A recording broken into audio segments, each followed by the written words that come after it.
बिल्कुल ऐसे जो क्वेश्चन है आपके एग्जाम में आने वाले हैं। मैंने पूरी गणित पहले ही पढ़ा रखी है, एक बार डिस्क्रिप्शन चेक करके आप जरूर देख लें।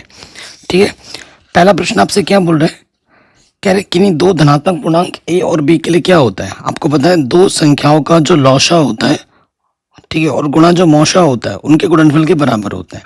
तो यहाँ पर ये जो स्टेटमेंट है कि दो संख्याओं का जो गुणनफल है उन संख्याओं के मौशा और उन संख्याओं के लौशा के बराबर होता है, तो ऑप्शन नंबर ये जो डी है वो बिल्कुल सही हो जाएगा। ऑप्शन नंबर डी क्या होगा, सही हो जाएगा। अगले प्रश्न में आ जाते हैं। हमसे क्या बोल रहे हैं, एक शून्येतर परिमेय संख्या और एक अपरिमेय संख्या का भागफल क्या होता है।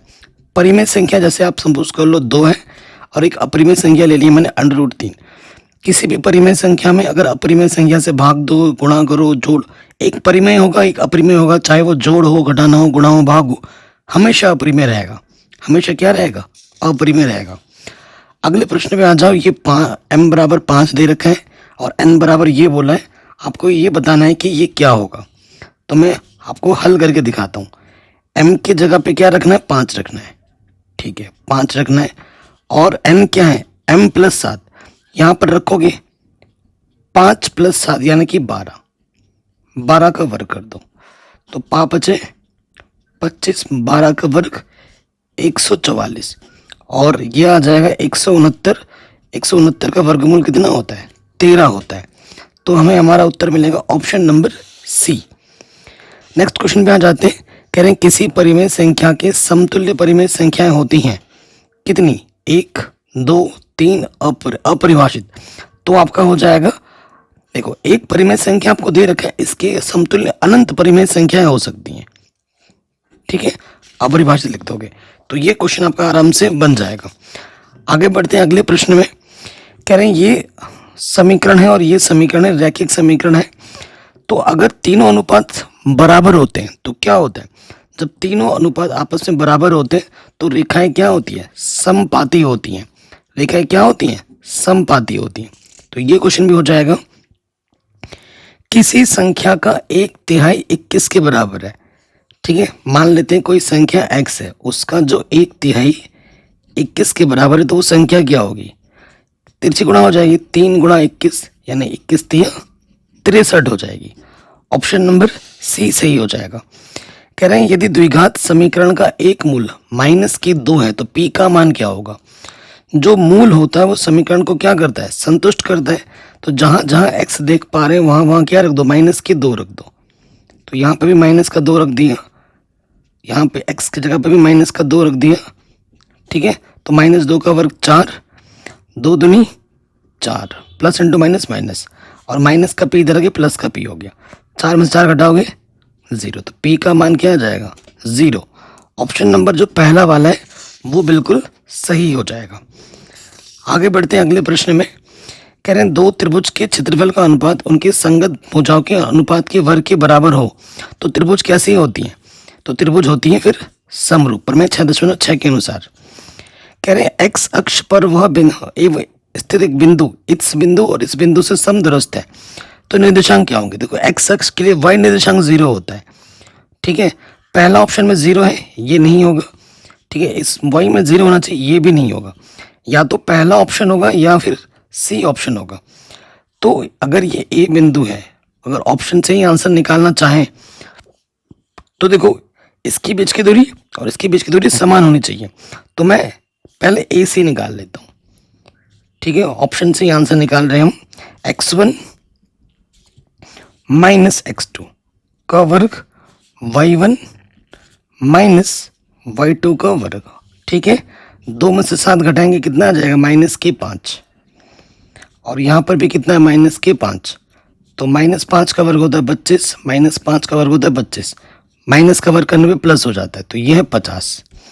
अब ये भी 50 आएगा तो सही होगा ऑप्शन, नहीं तो ये वाला सही होगा। अब देखते हैं बी सी, बी और सी बिंदु की दूरी।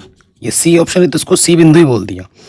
x1 कितना है, -2, x2 कितना है 7। ठीक, y1 कितना है 9, y2 कितना है 0। तो ये देखो 9 हो गया, 7 और 2 9, 9 9 81। यहाँ से भी बचेगा 9 9 81, 2 9 और 9 18। तो ये 50 है एंड रूट ये 192, तो ये दूरी क्या आ रही है, बराबर नहीं आ रही है। 3 ऑप्शन आपके जब गलत हो गए तो तीसरा ऑप्शन आपका ऑटोमेटिकली सही हो जाएगा। कह रहे हैं किसी समद्विबाहु त्रिभुज में अगर ए बी ए सी के बराबर है तो ए से एक कटा तो बी कोण किसके बराबर होगा, सी कोण के बराबर होगा। तो बी कोण किसके बराबर होगा, सी कोण के बराबर होगा। नेक्स्ट क्वेश्चन है त्रिभुज एबीसी में अगर ए बी 6 एंड रूट 3 है, ए सी 12 है, बी सी 6 है, तो बी कोण कितना होगा, 90। पाइथागोरस प्रमेय के अनुसार सबसे बड़ी वाली भुजा का वर्ग बी सी है, सॉरी ए सी है 12 का वर्ग, तो ए सी के सामने क्या आ जाएगा, बी आ जाएगा, या ए है तो अगला क्या बचा, बी। तो बी कोण आपका कितना हो जाएगा, 90 डिग्री हो जाएगा। जो 12 का वर्ग है बाकी छोटी दो भुजाओं के वर्गों के योगफल के बराबर है। देखो कैसे, 12 का वर्ग होता है 144, 6 का वर्ग 36, अंडर रूट 3 का वर्ग सिर्फ 3, 6 छंग 36, 36 आ गया ओभाइस्ट, यहाँ से बचा 3, 36 से कम 36, 36 गुणा 4 कितना होता है 144। सबसे बड़ी वाली भुजा का वर्ग बाकी दो छोटी भुजाओं के वर्गों के योगफल के बराबर है। ए सी 12 है तो ए सी के सामने वाला क्या हो जाएगा, बी हो जाएगा। बी कोण कितना होगा, 90 डिग्री का होगा पाइथागोरस प्रमेय के अनुसार। नेक्स्ट क्वेश्चन एक समबाहु त्रिभुज है जिसमें ए बी सी की भुजा 2a है, ठीक है। हमारे पास एक समबाहु त्रिभुज है जिसकी प्रत्येक भुजा कितनी है, 2a है। ये 2a है, ये भी 2a है, ये भी 2a। यहाँ शीर्ष से हम लंब डालेंगे, शीर्ष से क्या डाल देंगे, लंब। तो कह रहे हैं शीर्ष लंब की लंबाई क्या होगी। जैसे आप लंब डालोगे ना तो यहाँ 2a को समान दूरी में बांट देता है। ये क्या हो जाएगा, a, ये क्या हो जाएगा, a हो जाएगा। और आपको ये निकालना है। इसको निकालने के बहुत से तरीके हैं। तो जब लंब डाला है तो ये 90 अंश के सामने वाला भुजा क्या होगा, कर्ण। ये कर्ण है, इसे आधार मान लो और आपको क्या निकालना है, लंब निकालना है, ए बी सी डी। आपको हल करके दिखा रहा हूँ। यहाँ पर देखो क्या होता है, कर्ण का वर्ग, कर्ण कितना है 2a, 2a का जो वर्ग होगा प्लस बराबर होता है आधार का वर्ग, आधार a है, लंब AD, AD हमें निकालना है, AD का वर्ग। 2a का वर्ग क्या हो जाएगा, 4a प्लस का a स्क्वायर दे रखे माइनस का a स्क्वायर, AD का वर्ग। तो यहाँ से बचेगा 3a स्क्वायर, AD स्क्वायर। हमें AD चाहिए तो 3 का वर्गमूल अंडर रूट 3, a स्क्वायर का वर्गमूल a। तो AD कितना आ जाएगा, अंडर रूट 3 है। AD कितना आएगा, अंडर रूट 3 है। ऑप्शन नंबर पहला वाला सही हो जाएगा। साइन ए कॉस ए के बराबर है तो ए का मान क्या होगा, किस एंगल पर दोनों कोण के मान समान होते हैं, 45 पर। साइन 45 का मान भी 1/√2 होता है और कॉस 45 का मान भी 1/√2 होता है, ठीक। अगर ए 30 हो तो इसका मान क्या होगा, देखो 1 + tan स्क्वायर क्या होता है, शेक स्क्वायर ए, और 1 + cot स्क्वायर क्या होता है, कोसेक स्क्वायर ए, ठीक। ध्यान से देखो, तो सेक को मैं लिख सकता हूँ 1/cos, स्क्वायर है तो स्क्वायर लगा दो। कोसेक को लिख सकता हूँ मैं 1/sin, स्क्वायर है तो स्क्वायर लगा दो, इसकी गुणा इसके साथ, ठीक। साइन स्क्वायर कम साइन स्क्वायर बट्टा कॉस स्क्वायर कम कॉस स्क्वायर। साइन बट्टा कॉस क्या होता है, tan स्क्वायर। देखो साइन स्क्वायर बट्टे कॉस स्क्वायर क्या हो जाएगा, 10। ए का मान हमें क्या दे रखा है, 30 रख दिया, स्क्वायर है तो स्क्वायर लगा दो। 10 30 का मान कितना होता है, 1/√3। वर्ग है तो वर्ग कर दो, 1 का वर्ग 1, √3 का वर्ग करेंगे √ हट जाएगा, कितना आ गया 1/3। आंसर क्या आ गया, 1/3। अगले प्रश्न में हम आ जाते हैं। कह रहे हैं एक गोले की त्रिज्या को दुगना कर दिया जाता है। हमारे पास एक गोला है, पहले उसकी त्रिज्या ना r थी, अब जो उसकी त्रिज्या है पहले की तुलना में दुगनी कर दी गई है, 2r है। तो उसके पृष्ठीय क्षेत्रफल में होने वाले प्रतिशत वृद्धि ज्ञात कीजिए। वृद्धि कितनी हुई है ये बताना है, ध्यान रखिए। पहले जो गोला था उसका जो क्षेत्रफल था वो क्या था, 4πr² था।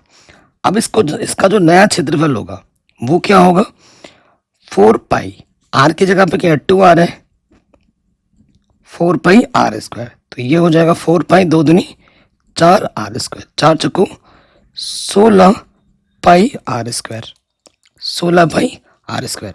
तो देखो पहले इतना था अब इतना हो गया, तो वृद्धि कितनी हुई, देखो पहले 4 था अब 16 हो गया, तो इसका 4 गुना बढ़ गया, 400% की वृद्धि हो गई है। तो इसकी पृष्ठीय क्षेत्रफल में होने वाली प्रतिशत वृद्धि ज्ञात कीजिए, कितना परसेंट बढ़ गया।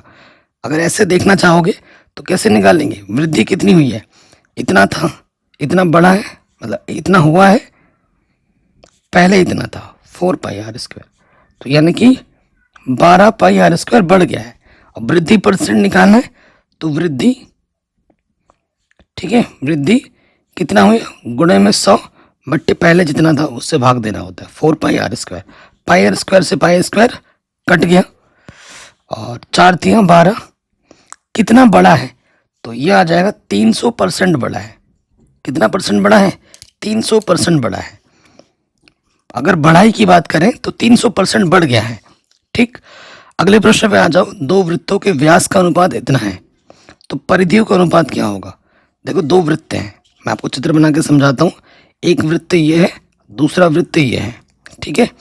अगर पहले वृत्त की त्रिज्या में आर मानूं, दूसरे वाले वृत्त की त्रिज्या कैपिटल आर मानूं, व्यास का अनुपात दे रखा है, तो पहले वाले का व्यास क्या होगा 2r, दूसरे वाले का व्यास क्या होगा 2r। इसका जो अनुपात दे रखा है 4:9 दे रखा है, ठीक है। इसका अनुपात ये दे रखा है, तो परिधि का अनुपात क्या होगा, इसका परिधि क्या हो जाएगा 2 पाई आर और इसका क्या होगा 2 पाई आर। पाई से पाई कटा, यहाँ बचा 2r बट्टे 2r।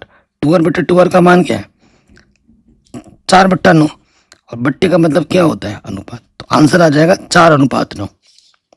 कितना आएगा 4:9 आएगा। अगले प्रश्न पे आ जाओ।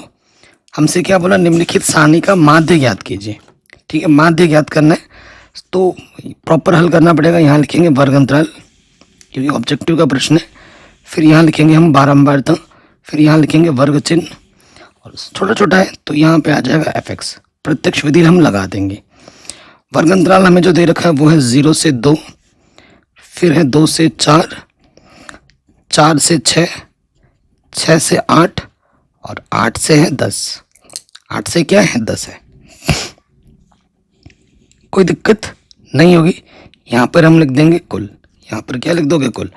यहाँ दे रखा है 3, 1, 5, 4, 7। x कैसे निकलता है, इन दोनों को जोड़ोगे आधा कर दोगे, 0 और 2, 2, 2 का आधा 1, सब में 2 2 का अंतर जोड़ दोगे। 1 में 2 जोड़ेंगे 3, 3 में 2 जोड़ेंगे 5, 5 में 2 जोड़ेंगे 7, 7 में 2 जोड़ेंगे 9, ठीक। अब गुणा करना है, सामने 3 कम 3, 3 कम 3, 5 25, 7 चौको 28, 7 9 63। इनका जोड़ कीजिए, 3 और 3 6, 6 और 5 11, 11 और 8 19, 19 और 3 22, हासिल लगा 2, 6 और 4 10, 10 और 2 12। यहाँ पे जोड़ो, देखो भाई 3 और 1 4, 4 और 4 8, 8 और 5 13, 13 और 7, 13 और 7 कितना आ जाएगा भैया जी, 13 और 7 हो गया 20, ठीक। हमें निकालना है माध्य। प्रत्यक्ष विधि से माध्य का सूत्र क्या होता है कि fx का कुल योगफल बट्टे f का कुल योगफल, ये सूत्र होता है। fx का कुल योगफल कितना है 122, भाग देना है 20 से। काटो, 2 छंग 12, 2 1 कम 2, 2 ढाई, 61 को भाग देना है 10 से, 1 0 है, दशमलव लग जाएगा एक स्थान के बाद। 6.1, 6.1 ऑप्शन नंबर जो डी है वो बिल्कुल सही हो जाएगा। कोई भी डाउट हो आप दोबारा देख सकते हैं। अगले प्रश्न पे हम आ जाते हैं। क्या बोल रहे, किसी बंधन का माध्य इतना है, बहुलक इतना है, तो उसका माध्य क्या होगा। आपको एक संबंध पता होगा, क्या है वो संबंध, कि जो बहुलक होता है वो किसके बराबर होता है। बहुलक जो होता है वो होता है 3 माध्य का, 3 माध्यक माइनस का 2 माध्य होता है, यही सूत्र होता है। तो बहुलक हमको दे रखा है बाबू, कितना दे रखा है बहुलक 28 दे रखा है। माध्यक, माध्यक हमें कितना दे रखा है वो हमें निकालना है। माध्यक को मैं x मान लेता हूँ। माध्य हमें दे रखा है 24.1, ठीक है। गुणा करोगे 2 1 कम 2, दशमलव 2 चौको 8, 2 दूनी 4। अब देखो ये माइनस का है, इधर के क्या हो जाएगा प्लस का हो जाएगा 48.2, इधर कितना है 3x। जोड़ोगे तो ये दशमलव के नीचे दशमलव, यहाँ 0 बढ़ा सकते हो। 8 और 8 16, हासिल लगा 1, 4 और 2 6 और 1 7, ठीक है। तो ये हो जाएगा 3 गुणे में इधर के क्या हो जाएगा, बट्टे में आ जाएगा। x का मान क्या होगा, 76.2 बट्टे में 3, 3 दूनी 6 हासिल, 1 बचा, 3 बचे 15, 1 बचा, 3 चौके 12, 25.4। ऑप्शन नंबर सी हमारा क्या होगा, बिल्कुल सही हो जाएगा। ठीक, नेक्स्ट में आ जाओ, कह रहे हैं उपयुक्त बारंबारता में बहुलक वर्ग क्या होगा। तो बारंबारता है फ्रीक्वेंसी एफ से दर्शाते हैं। सबसे बड़ी बारंबारता ढूंढो, सबसे बड़ी बारंबारता है 23, और उसी के ऊपर वाला क्या होता है, बहुलक वर्ग होता है, उसी के जस्ट ऊपर वाला। तो बहुलक वर्ग हो जाएगा 20 से 30, बहुलक वर्ग क्या हो जाएगा, 20 से 30 हो जाएगा आराम से। नेक्स्ट क्वेश्चन है, देखो संबंध पे आ गया प्रश्न, मैंने अभी बताया था सही संबंध क्या होता है। जो बहुलक होता है वो 3 माध्यक माइनस 2 माध्य होता है। ऑप्शन नंबर बी बिल्कुल सही हो जाएगा। एक ही टॉपिक पे 2 क्वेश्चन आ गए, तो ये क्वेश्चन हमारे आराम से बन गए, 20 ऑब्जेक्टिव बन गया। अब आते हैं हमारे सब्जेक्टिव प्रश्नों में, वर्णनात्मक प्रश्नों में। ठीक है, बाकी मैंने पूरी एनसीईआरटी वगैरह पढ़ा रखी है, एक बार डिस्क्रिप्शन आप जरूर चेक कर लें। पहला क्वेश्चन क्या बोल रहे हैं कि यदि 2 cos square 45 minus 1 cos theta के बराबर है तो थीटा का मान क्या होगा, ये हमें बताना है। बहुत ही आसान सा प्रश्न है। ठीक है, एक का ये ए है। ठीक, तो चलिए हमें दिया क्या है, देखो दिया है हमें दे रखा है 2 cos स्क्वायर 45 माइनस 1 बराबर cos थीटा है। तो 2 cos 45 का मान क्या होता है, 1/√2, स्क्वायर है तो स्क्वायर लगा दो, माइनस के 1, इधर है cos थीटा। ठीक है, तो देखो आगे हल करेंगे। 2, 1 का वर्ग 1 होता है, अंडर का वर्ग करने में अंडर हट जाता है, 2 से 2 घटा, यहाँ पर आ जाएगा cos थीटा। तो 1 में से 1 घटाएंगे, यहाँ बचेगा 0। ठीक, यहाँ बचेगा 0। तो इधर cos है, इसका मान भी cos में सोचो, cos 90 का मान होता है 0। अब तुलना कर देंगे, cos से cos कटेगा, तो थीटा का मान क्या आ जाएगा बाबू, 90 आ जाएगा। ठीक, तो ये क्वेश्चन भी हमारा बड़े आराम से सॉल्व हो गया। अगला क्वेश्चन है 2 नंबर में यहाँ रखा है, ये क्वेश्चन 4 नंबर में भी आता है, बड़े नंबर में भी आता है। कह रहे 2 क्रमागत धनात्मक पूर्णांक ज्ञात कीजिए जिनके वर्गों का योग 365 हो। शानदार क्वेश्चन है और हर साल एग्जाम में आता है। माना 2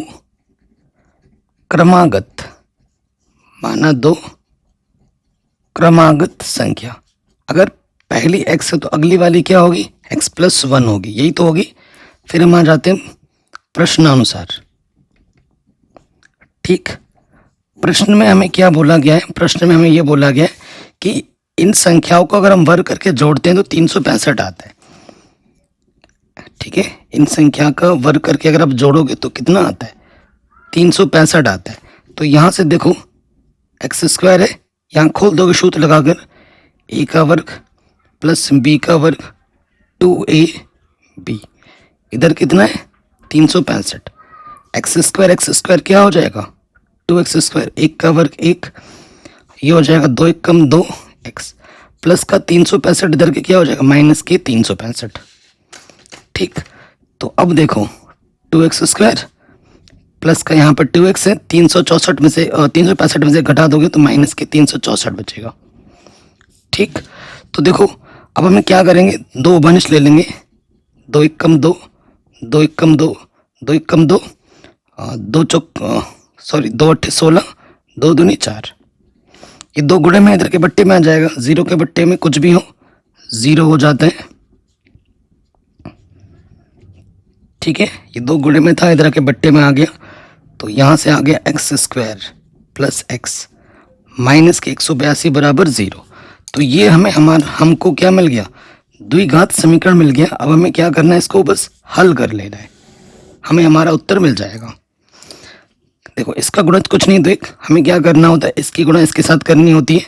ऐसी 2 संख्या लीजिए जिनको गुणा करें तो 182 आए, 182 कम 182 और घटाने पर 1 आए। एक्स का गुणज कुछ नहीं, 2 1 है, घटाने पे 1 आए, तो वो होता है 14 गुणा 13। 182 का गुणनखंड करोगे तो 14 और 13 आ जाएगा। देखना 14 गुणा 13 182 होता है, 14 में से 13 घटाओगे 1 आ जाएगा। तो यहाँ मान रखेंगे 14x माइनस के 13x, यहाँ पे 182। ठीक है बाबू, कोई दिक्कत तो नहीं है। यहाँ पे एक जोड़ा हो गया, यहाँ पे दूसरा जोड़ा हो गया। पहले जोड़े से क्या आ जाएगा ओबाइनिस्ट, तो यहाँ से इस जोड़े से सिर्फ एक्स ओबाइनिस्ट है। एक्स स्क्वायर से एक एक्स बाहर आ गया तो एक एक्स बचा, और यहाँ से सिर्फ 14 बचा। चिन्ह माइनस का है, यहाँ सिंपल एक्स बचा है तो यहाँ से 13 ओबाइनिस्ट आएगा। 13 बाहर आ गया तो एक्स बचा, चूंकि बाहर नेगेटिव है अंदर का चिन्ह बदल जाएगा, प्लस हो गया। 13 एक कम 13, 5 बचा, 13 चौके 52, ठीक है 14 आ गया। ये चीज़ और ये चीज़ बिल्कुल सेम है, तो यानी कि आपने बिल्कुल सही किया है। जो 2 बार है उसे आप एक बार गुणनखंड में लिखोगे, और जो आपने उभयनिष्ठ निकाला है वो आ जाएगा दूसरे वाले गुणनखंड में, x माइनस के 13। ठीक, अब इसको एक बार 0 मानोगे, इसको एक बार 0 मानोगे। यदि x प्लस 14 बराबर 0, तो प्लस का 14 है ना, इधर आके क्या होगा माइनस के 14। ये आंसर नहीं है, ये अमान्य है। क्यों? क्योंकि धनात्मक बोला है प्रश्न में और ये माइनस में, तो इसको हम नहीं ले सकते। इसको ले लेंगे, यदि x माइनस 13 बराबर 0, ठीक है, तो ये माइनस का 13 इधर आके क्या हो जाएगा, प्लस के 13 हो जाएगा, और ये हो जाएगा आंसर। ये हमारा क्या हो जाएगा, आंसर। इसलिए संख्या क्या हो जाएगी,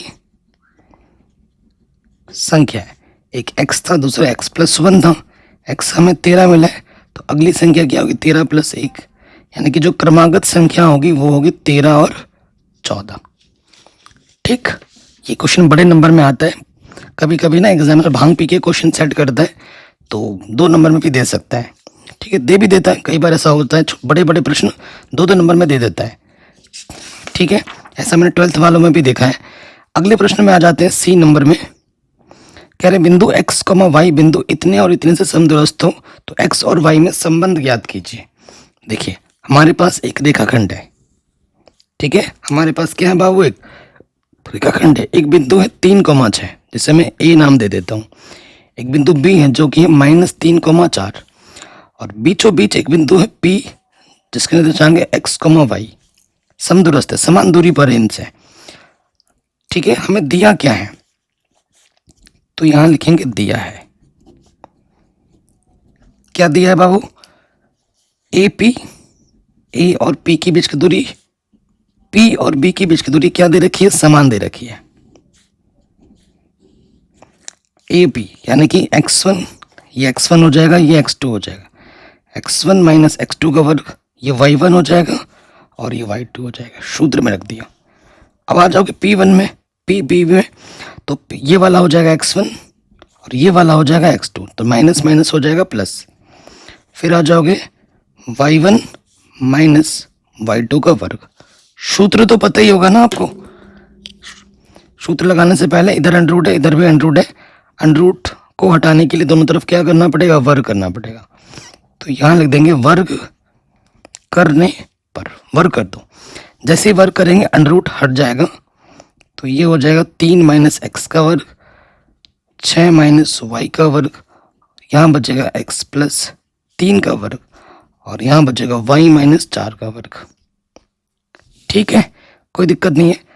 जो 2 सूत्र लगेंगे वो मैं लिख देता हूँ। यहाँ एक सूत्र लगेगा a माइनस b का वर्ग, जो होता है a square plus b square minus का 2ab, और एक लगेगा a प्लस b का वर्ग, जो कि होता है a square plus b square plus के 2ab।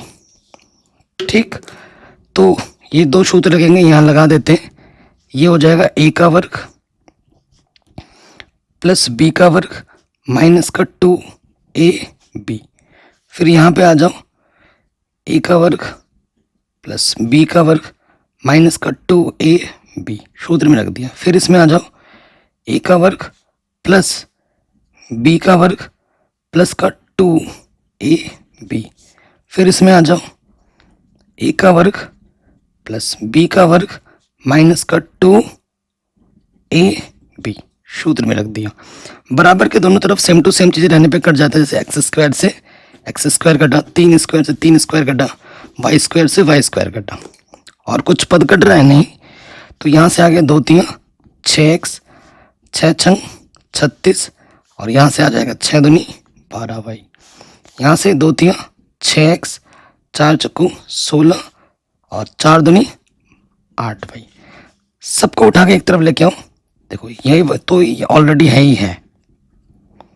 अब ये माइनस का इधर आके क्या हो जाएगा, प्लस का, माइनस का इधर आके क्या हो जाएगा, प्लस का, और प्लस का 36 इधर के क्या हो जाएगा, माइनस। इस तरफ कुछ बचा नहीं तो 0। ठीक, अब देखो 6x और 6x, 6 6 12x, 12 में से 8 घटाएंगे 4y बचेगा प्लस का, और 36 में से 16 घटाएंगे माइनस के 20। ठीक, तो 4 उभयनिष्ठ है, 4 3 12, 4 1 4, 4 5 20। ठीक, 4 गुणे में इधर के बट्टे में आ जाएगा, 0 के बट्टे कुछ भी हो 0 होता है। तो ये हमें हमारा संबंध x और y में आराम से मिल जाएगा। वेरी इंपॉर्टेंट है और आपके बोर्ड एग्जाम में हर साल आता है, हर साल। ये प्रश्न भी आपका आराम से बन गया। अगले प्रश्न में आ जाओ। एक लंब वृत्तीय शंकु के आधार की त्रिज्या 3.5 सेंटीमीटर है, ऊंचाई 12 सेंटीमीटर है। शंकु की तिर्यक ऊंचाई हमें ज्ञात करनी है। क्या ज्ञात करना है, शंकु की तिर्यक ऊंचाई डी। तो यहां हम लिख देंगे एक क्या है, शंकु दे रखा है ना,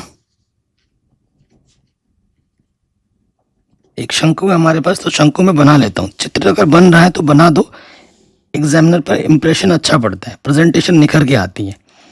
हमें क्या दे रखा है, शंकु की त्रिज्या यहाँ से लेकर यहाँ तक दे रखा है 3.5 सेंटीमीटर। ठीक है, और ऊंचाई हमें दे रखा है 12 सेंटीमीटर।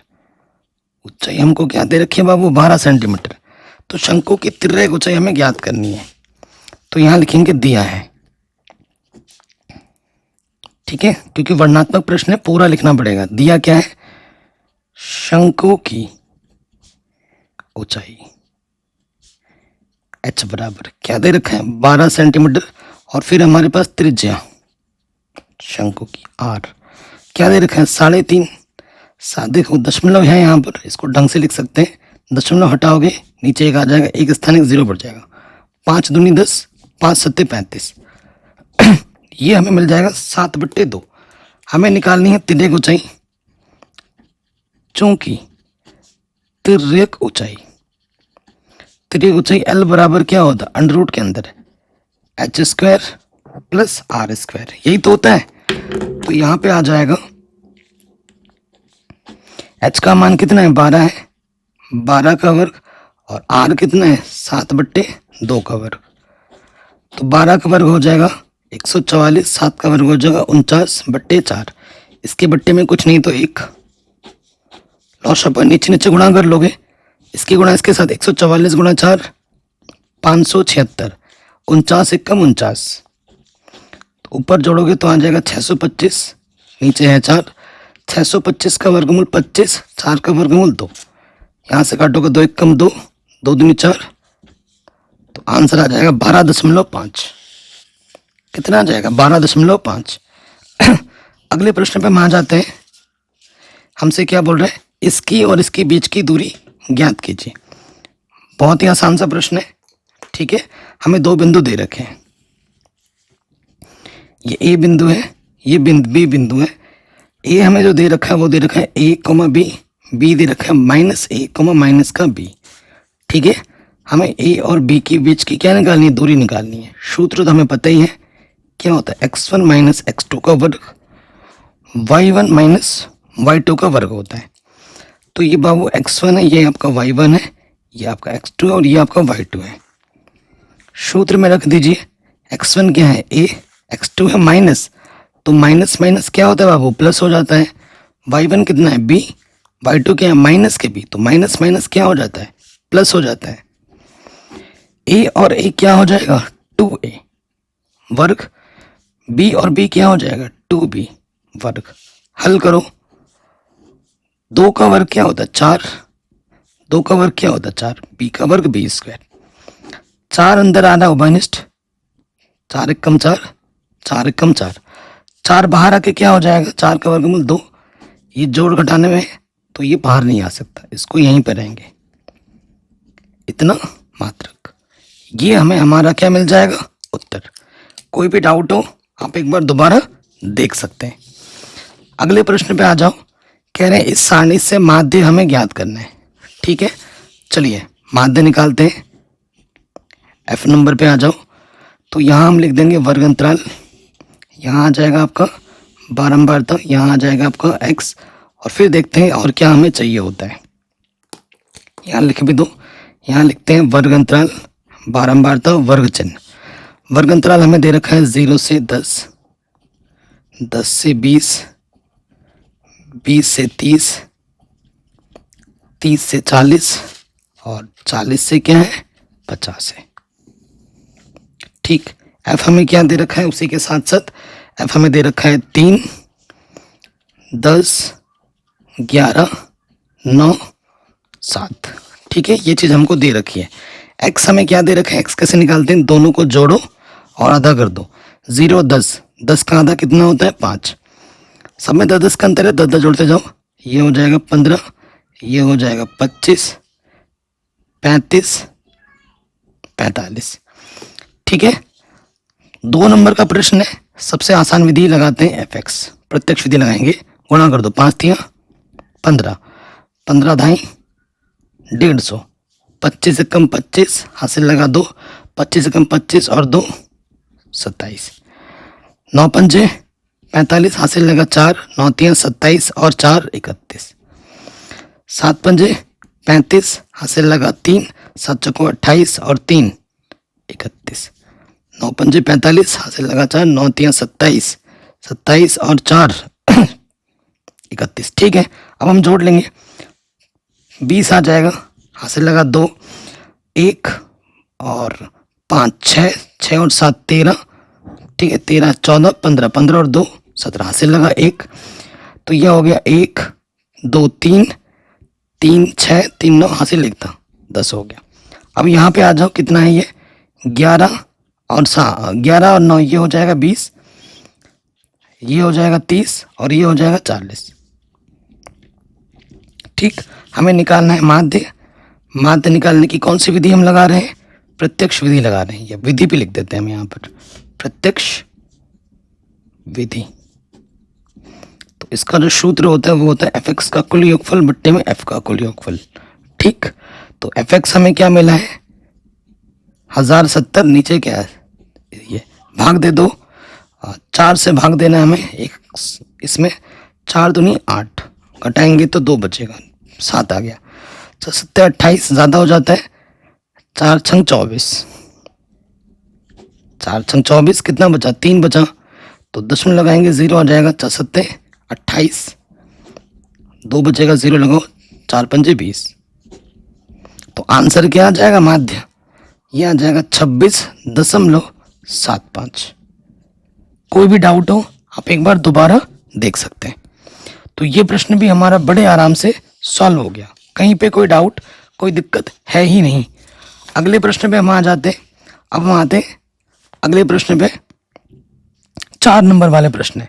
कह रहे हैं ये जो है इसको हल करना है, m का वह मान ज्ञात करना है जिसके लिए संबंध संतुष्ट होता हो।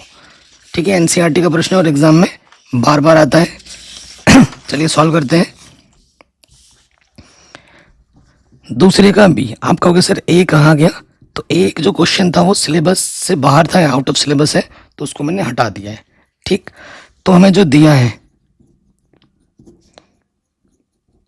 दिया क्या है हमें बाबू, हमें दे रखा है 2x प्लस 3y बराबर 11 और अगला दे रखा है 2x माइनस के 4y बराबर माइनस के 24। ये हमें दे रखा है।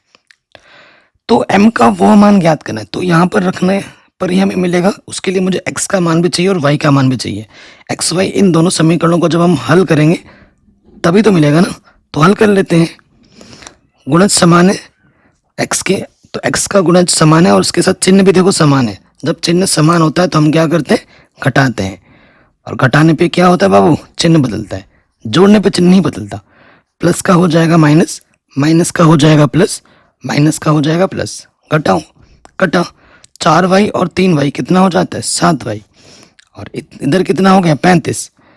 तो यहाँ पे आ जाएगा 7 गुणे में इधर के बट्टे में 7 पंजे 35, y का मान आ गया 5।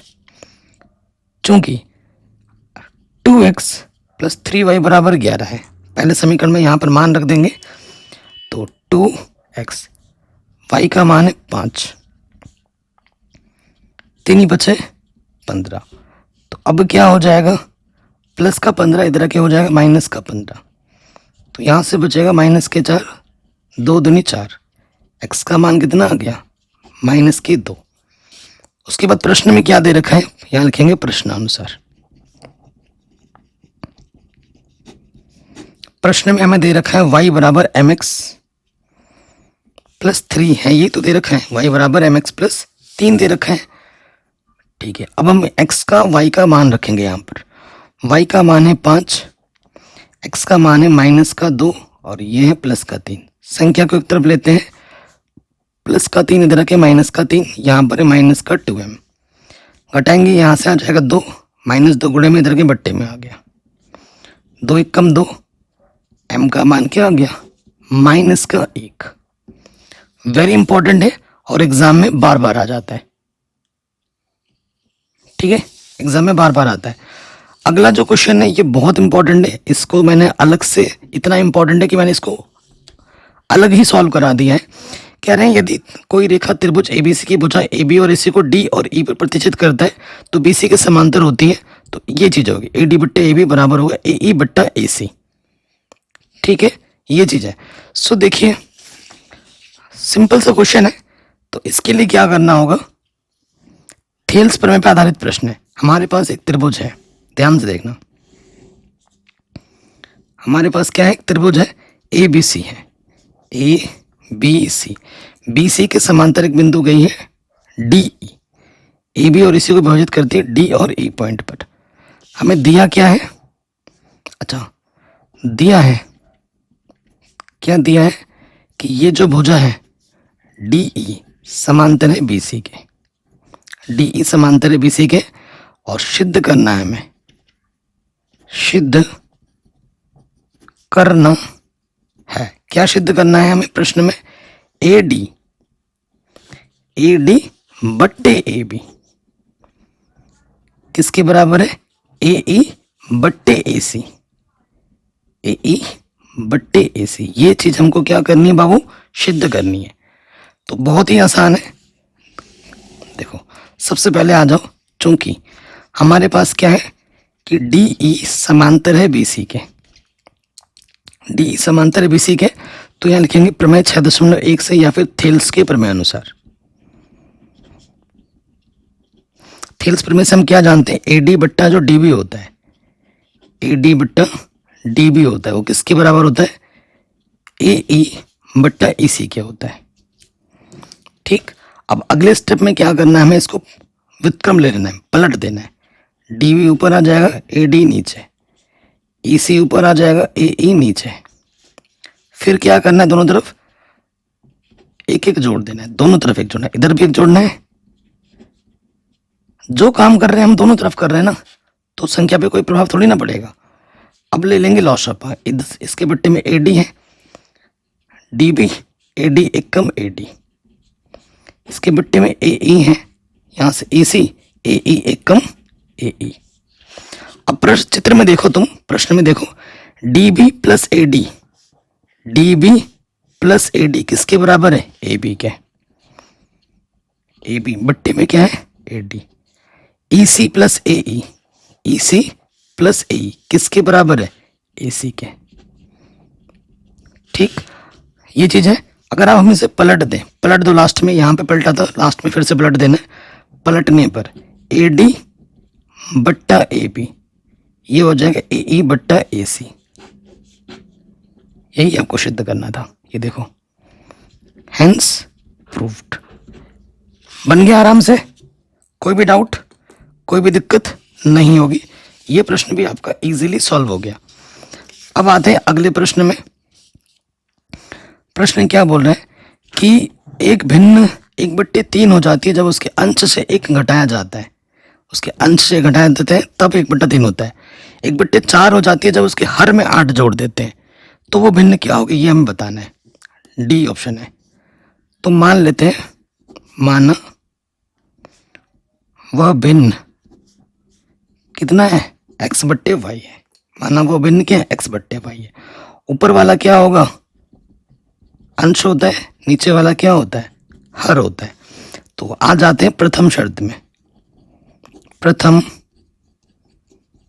शर्त से, प्रथम शर्त में क्या बोला है, जो भी आपका भिन्न है x बट्टा वाई, जब उसके अंश से घटाते हैं, अंश मतलब ऊपर से घटाते हो, तो वो 1/3 हो जाती है। ओके, अब गुणा करना है तिरछा, 3 से गुणा करोगे ये हो जाएगा 3x, 3 एकम 3, और इधर गुणा करोगे y एकम y, प्लस का y इधर के हो जाएगा माइनस का y, माइनस का 3 इधर के हो जाएगा प्लस का 3। समीकरण नंबर 1। ठीक, उसके बाद आ जाते हैं द्वितीय शर्त में, यहां लिख लेते हैं, पेज बचाते हैं। द्वितीय शर्त से, द्वितीय शर्त में क्या बोला गया है कि जो भी आपका भिन्न है, हमारा भिन्न क्या x बट्टा वाई है, अगर उसके हर में 8 जोड़ देते हैं, हर मतलब नीचे वाले में अगर हम 8 जोड़ देते हैं तो वो कितना हो जाता है, 1/4 हो जाता है, 1/4 हो जाता है। करो तिरछे गुणा, ये हो जाएगा 4x कम 4x, और किसी भी संख्या को जब हम 1 से गुणा करते हैं वही संख्या रहती है, y प्लस 8 कम y प्लस 8। अब क्या करना है, एक्स वाई को एक तरफ लाना है, प्लस का y इधर के क्या होगा माइनस का y, इधर आ गया 8। समीकरण नंबर 2। अब आपको क्या करना है, समीकरण 1 और 2 को बस हल कर देना है, विलोपन विधि लगाओ, कोई भी विधि लगाओ, वो आपकी चॉइस है। समीकरण 1 व 2 से, समीकरण 1 तथा 2 से, सो देखो x को हटाते हैं, यहाँ 4 है तो इस वाले में 4 से गुणा करना होगा, यहाँ 3 है तो इस वाले में 3 से गुणा करना होगा। करते हैं तो 4 से गुणा करोगे, 4 3 12x माइनस के 4y, 4 3 12, 3 से गुणा करोगे, 3 चौके 12, 3y और 3 8 24। x का गुणज समान हो गया, चिन्ह भी समान है, और चिन्ह समान होने पे क्या करते हैं, घटाते हैं। घटाने पे क्या होता है, चिन्ह बदलता है, प्लस का माइनस, माइनस का प्लस, प्लस का माइनस। कटा, 4 में से 3y जोड़ दोगे तो माइनस का 1y बचेगा, और यहाँ से बचेगा माइनस के 12, माइनस से माइनस कटा, y का मान आ गया 12। y का मान चाहे यहाँ रखो चाहे यहाँ रखो, आराम से आंसर आ जाएगा। चूंकि समीकरण 1 क्या है, 3x माइनस वाई बराबर 3 है, तो y का मान कितना है 12, यहाँ मैंने रख दिया। फिर क्या होगा, माइनस के 12 इधर आके क्या हो जाएगा, प्लस के 12 हो जाएगा। 12 और 3 कितना होता है 15, 3 गुणे में इधर के बट्टे में आ गया, 3 बचे 15, तो x का मान क्या आ गया 5। अतः भिन्न आपने क्या मानी थी, x बट्टे y, x का मान मिला है 5 और y का मान मिला है 12। ये हमें हमारा क्या मिल जाएगा, उत्तर। कोई भी डाउट हो आप दोबारा देख सकते हैं। ये प्रश्न भी हो गया। अगले प्रश्न में आ जाते हैं, समीकरण x प्लस 1/x बराबर 3 दे रखा है, तो हमें मूल ज्ञात करने हैं। शानदार क्वेश्चन है। देखो ये ई प्रश्न है, हमें क्या दे रखा है, हमें दे रखा है x प्लस 1/x बराबर 3 दे रखा है, दे रखा है। अच्छा, इसके बट्टे में कुछ नहीं तो एक लॉसअप आ जाएगा, x एकम x, त्रिज्य गुणा करोगे x गुणा x, x स्क्वायर, 1 एकम 1, इधर क्या है बाबू 3 है, इसके बट्टे में कुछ नहीं तो 1 ले लेंगे, तिरछे गुणा कर देंगे। किसी भी संख्या को जब हम 1 से गुणा करते हैं वही रहता है, 3x हो जाएगा, एक्स स्क्वायर प्लस का 3x, इधर आके क्या होगा माइनस का 3x, और यह है प्लस का 1। ये हमें हमारा क्या मिल गया, द्विघात समीकरण। अब ये जो प्रश्न है ना, गुणनखंड विधि से हल नहीं हो पाएगा। हर एक द्विघात समीकरण द्विघात सूत्र से हल हो जाता है, लेकिन गुणनखंड से हो भी सकता है, नहीं भी हो सकता है। यहाँ पे देखो a क्या है, एक्स स्क्वायर का गुणज, जब कुछ नहीं होता है तो 1 होता है। b क्या है, x का गुणज माइनस का 3, और c क्या है यहाँ पर 1 है। ठीक, अब इसको हल करेंगे, यहाँ लिख देंगे द्विघात सूत्र से, द्विघात सूत्र से क्या होता है द्विघात सूत्र, x बराबर होता है माइनस का b plus minus b square minus का 4ac बट्टे में 2a। ठीक, तो माइनस b कितना है, माइनस का 3 plus minus b square minus का 4 a कितना है हमारे पास 1, c कितना है 1 बट्टे में 2a, तो negative negative positive plus minus, 3 3 9, 4 गुणा 1 4 बट्टे में 2, तो 3 प्लस माइनस 9 में से 4 घटाओगे 5 आ जाएगा बट्टे 2, ये आंसर आ जाएगा। ठीक है, यहीं पे छोड़ देना, आगे वाला हल करने की जरूरत नहीं है, क्योंकि ये अपरिमेय संख्या है ना, अपरिमेय संख्या परिमेय से ना तो जुड़ता है ना ही घटता है, इसी वजह से यहाँ प्रश्न को यहीं पे छोड़ देना। अगले प्रश्न पे आ जाते हैं जो हर साल आपके एग्जाम में आ जाता है लगभग, दे रखा है, कह रहे हैं दी गई बारंबारता सारणी की माध्यिका हमें दे रखी है, ये जो x है और ये जो y है इनके मान हमें ज्ञात करने हैं। ठीक है, वेरी इंपॉर्टेंट क्वेश्चन है, आपको पता है हर साल एग्जाम में आ जाता है, और बारंबारता जो है कुल बारंबारता वो कितनी है 60 है। ठीक है, शानदार क्वेश्चन है। तो यहाँ F नंबर पे हम आ जाते हैं। सबसे पहले हमारे पास यहाँ आ जाएगा वर्ग अंतराल, फिर आपकी आती है बारंबारता और फिर आपकी आती है संचयी बारंबारता। ठीक, यहाँ पर लिख देंगे, यहाँ पर हमारा है वर्ग अंतराल, यहाँ पर बारंबारता और यहाँ होती है संचयी बारंबारता। ठीक, तो वर्ग अंतराल हमारे पास है 0 से 10, फिर है 10 से 20, फिर है 20 से 30, 30 से 40, 40 से 50 और 50 से 60, यहीं तक है। बारंबारता है 5 x 20 15 y और 5।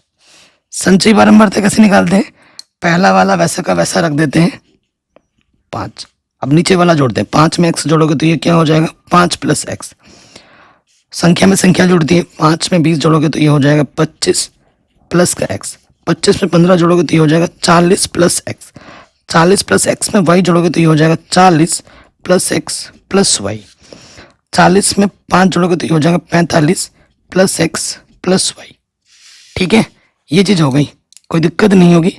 यहाँ हम लिखते हैं कुल, प्रश्न में पहले ही बोल रखा है कि जो कुल बारंबारता है वो 60 है, इस बारंबारता तो टोटल जोड़ोगे तो वो किसके बराबर है 60 के बराबर है, वो किसके बराबर है 60 के बराबर है, कोई दिक्कत नहीं होगी। आप जानते हो जो यहाँ पे होता है वही यहाँ पे होता है माध्यिका में, माध्यक में, है ना। तो यहाँ लिखेंगे चूंकि 45 प्लस x प्लस y, ये माध्यक का गुण होता है कि भैया जो यहाँ पे आएगा ना वो यहाँ पर होता है, वो किसके बराबर है 60। तो यहाँ से क्या हो जाएगा बाबू, ये जो प्लस का 45 है इधर आके क्या होगा माइनस के 45 हो जाएगा। ठीक, तो 60 में से 45 घटाओगे तो कितना आ जाएगा 15। तो हमें x और y में एक संबंध मिल गया, कितना कि x प्लस वाई 15 के बराबर होगा। अब आ जाओ प्रश्न में, हमें दिया क्या है, दिया है माध्यक। माध्यक हमें कितना दे रखा है प्रश्न में बाबू 28.5, हमें माध्यक कितना दे रखा है 28.5। अब आपको देखना है कि 28.5 किस वर्ग अंतराल में हमें मिलेगा, इसी वर्ग अंतराल में मिलेगा ना, इसमें उपस्थित है माध्यक 28.5 वर्ग अंतराल, वर्ग अंतराल 20 से 30 में उपस्थित है, 20 से 30 में उपस्थित है। इसी के सीध में आप आओगे आपको f मिलेगा और उसके जस्ट ऊपर वाला ये क्या होता है संचयी बारंबारता होता है। ठीक, तो हमारे पास ये f है, माध्यक वर्ग की निम्न सीमा क्या है 20 है, h कितना है, कितने कितने का अंतर है 20 से 30 10 का अंतर है, हमारे पास f कितना है 20 है और संचयी बारंबारता कितना है 5 प्लस x है। कोई डाउट यहाँ तक, कोई दिक्कत यहाँ तक नहीं होगी। चूंकि माध्यक बराबर क्या होता है सूत्र, माध्यक को माध्यिका भी कहते हैं, इसका सूत्र होता है L प्लस n/2 माइनस का CF गुणा h बट्टे में f होता है, यही सूत्र होता है।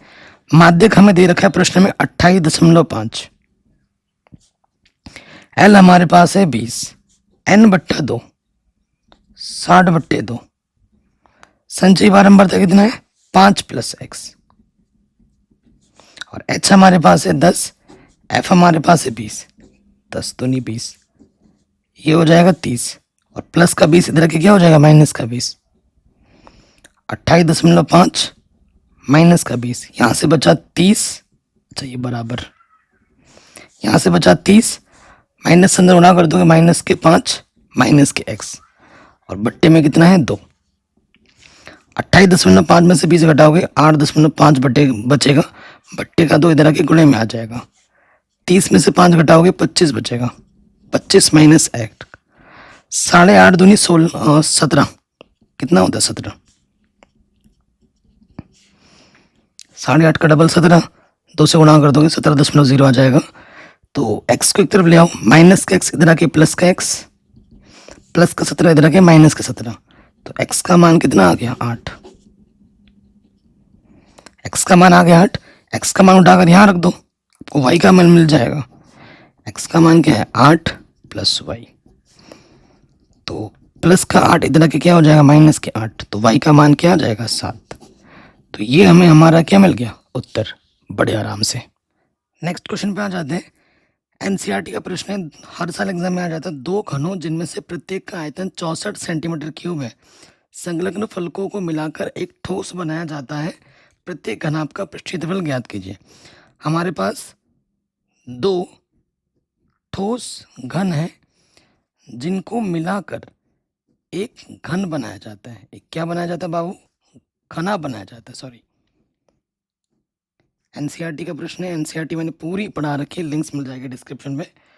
तो घन का आयतन दे रखा है लेकिन घन की भुजा नहीं दे रखी। मान लेते हैं घन की भुजा ए है, तो ये भी ए होगा। दोनों को जब मिला लोगे तो घना जो बनेगा उसकी जो लंबाई होगी वो इसकी लंबाई और इसकी लंबाई को मिलाने पे टोटल के योगफल के बराबर होती है। इसकी जो चौड़ाई है, इसकी चौड़ाई, इसकी ऊंचाई, इसकी ऊंचाई समान ही रहती, वो नहीं बदलती। ठीक है, हमें क्या दिया है, हमें दिया है घन का आयतन, घन का आयतन कितना 64। घन का आयतन का सूत्र होता है भुजा की घात 3, और 64 को मैं लिख सकता हूँ 4 की घात 3। तुलना करोगा घातों के तो ए का मान क्या आ जाएगा 4 आ जाएगा। इसलिए घनाभ की विमा क्या होगी, घनाभ की विमा L बराबर, देखो लंबाई क्या हो जाएगी 2a, b मतलब चौड़ाई वो है a के बराबर, और ऊंचाई वो क्या है, वो भी है a के बराबर। 2a, a हमारे पास है 4, 4 दूनी 8 सेंटीमीटर, a हमारे पास है 4, तो चौड़ाई हमारी आ जाएगी 4 सेंटीमीटर, ऊंचाई भी हमारी आ जाएगी 4 सेंटीमीटर। इसलिए प्रश्नानुसार हमें क्या निकालना है, घनाभ का पृष्ठफल निकालना है। घनाभ